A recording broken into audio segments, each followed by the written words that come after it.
The golden era of Africa is here, ladies and gentlemen. We have an obligation to take back what belongs to us as Africans. For more than 100 years, foreign companies have operated commercial mining companies across Africa and made hundreds of billions of dollars in the process.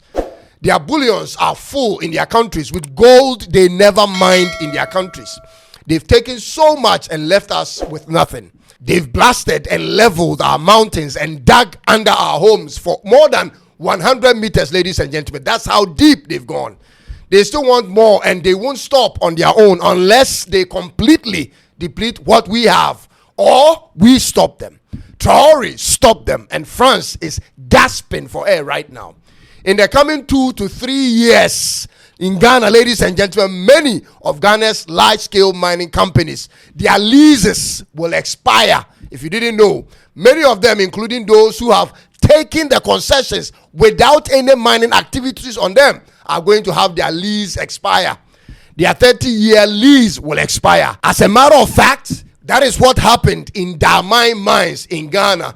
Their lease expired on April 18th, 2025. The Ghana government attempted to take back the mines, and for some unknown reason, ladies and gentlemen, granted them another 1-year temporary lease extension. As to why President Mahama did that, I cannot understand. Ladies and gentlemen, the rest of the mining companies have their expiry dates coming up from 2 years from now, and Mahama will still be in office as president of Ghana. I really want to get into a debate with the president on why he is running away from this golden opportunity to take back all the expired mining leases and nationalize them for the purpose and the benefit of Ghana. I'm struggling to understand him at this point.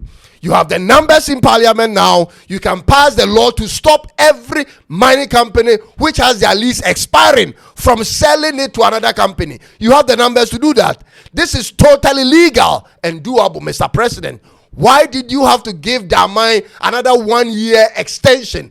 Mr. President, I don't understand. And are you going to do same when the other mines leases expire too, Mr. President? Don't you know how much these companies are making from Ghana? I shared this story with you in a video I've done earlier on how once every week a chartered helicopter will fly to the mining site in Ghana with heavy security to lift bars of gold straight to the airport. I mentioned this to you before. Go back and see the videos. They lift it straight to the airport with a chartered flight waiting for it, and off it takes it to Canada or Australia or the USA. And every time they lift it, you are looking at not less than 20 bars at a time. As an ordinary Ghanaian, just imagine when they lift 20 different bars at a time, each week at a time, which weighs 20 kilos per bar. Do you know the type of money we are talking about, ladies and gentlemen? If 1 bar weighs 20 kilos, you just have to multiply the world price of 1 kilo today, which is $108,000, by the 20 kilos just for 1 bar. Do the math yourself and see how dumb we have become. 1 bar of 20 kilos is 20 multiplied by $108,000. What did you get? That's 2.160 million US dollars. Multiply that figure with the 20 bars they take in 1 week alone. $2.160 million multiplied by 20. What answer did you get? If you don't get $43.2 million, you are either as dumb as some of these politicians or your calculator needs to go. If you are hearing me right, ladies and gentlemen, $43.2 million US dollars is what one of these large-scale mining companies roughly make in a week. I need to cool down here, but go ahead and multiply that $43.2 million by 4 times for a month. You get $172.8 million for 1 month. 1 month only for one company. Only one company. And finally, multiply the $172.8 million by 12 months for 1 year.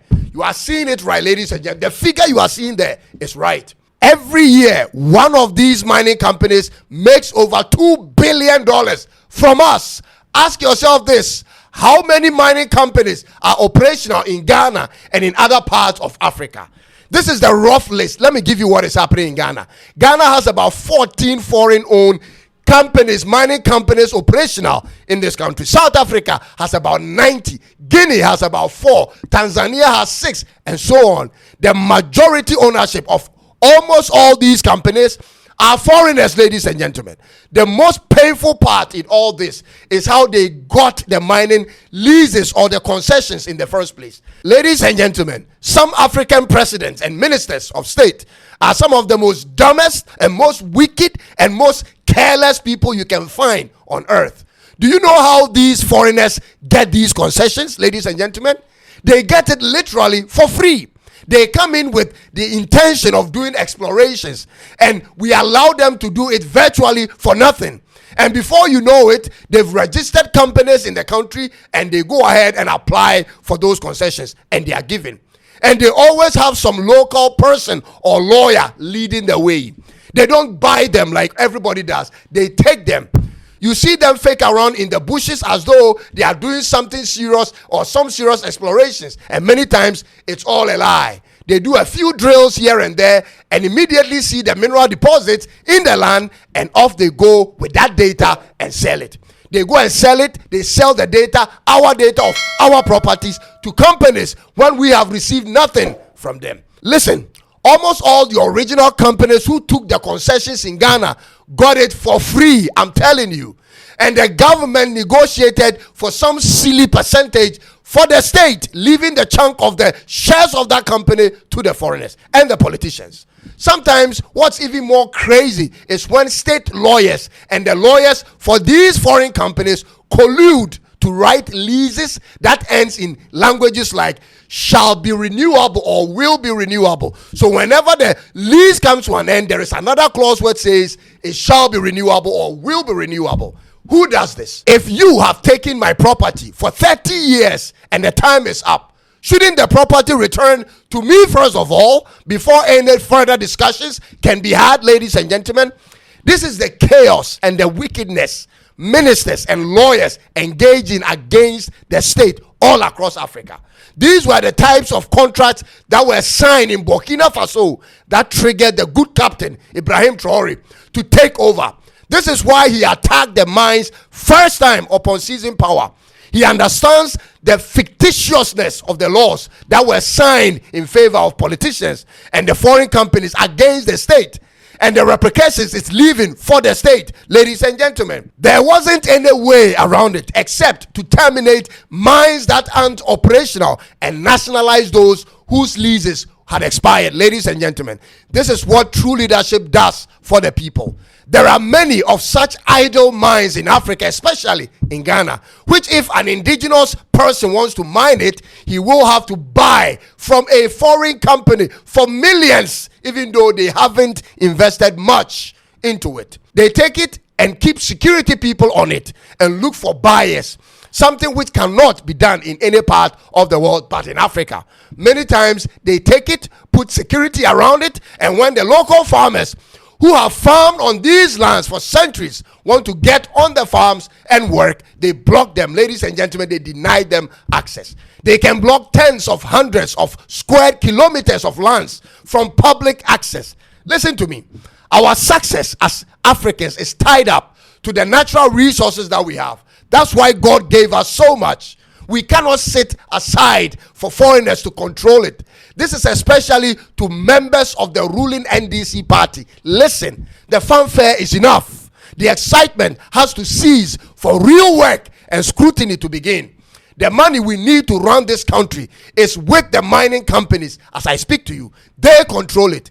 Enough with the celebration. Let's get the president to use his executive power and the numbers he has in parliament to make Ghana great through the mines. When a foreign company has mined in Ghana for 30 years already, it's enough. They should leave the land for us. That is what I'm saying. That's how the Emirates got all their mining blocks back. They take it back without extension and hand it over to their own people to run. The Ghanaians who have worked in these mining companies for so many years have all the requisite know-how and the training to handle the entire production. They have it all, ladies and gentlemen. In fact, we have indigenous Ghanaian companies like engineers and planners who are already mining for the so-called multinational companies, already doing it. So they can even do it.